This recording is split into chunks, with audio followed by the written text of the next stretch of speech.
trying out his new dry pants.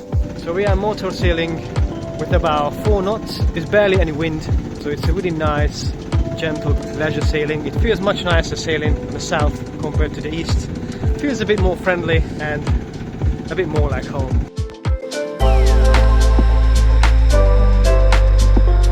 Now that it's a bit smooth, I can show you a knot that's called the bowline or bow line. So you got the 2 lines. You got to hook one, pull it through, then come under like this into that hole that you just created in here. Tighten it,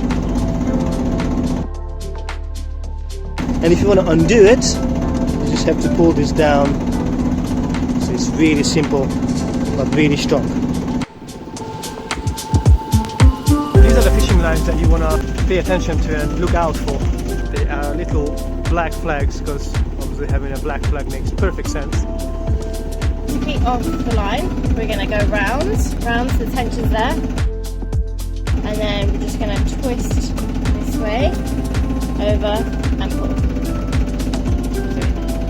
Seems that the wind slightly picked up, so we turned the engine off, and still doing 5 knots. You're having fun? 6.5 knots, wow, we're flying!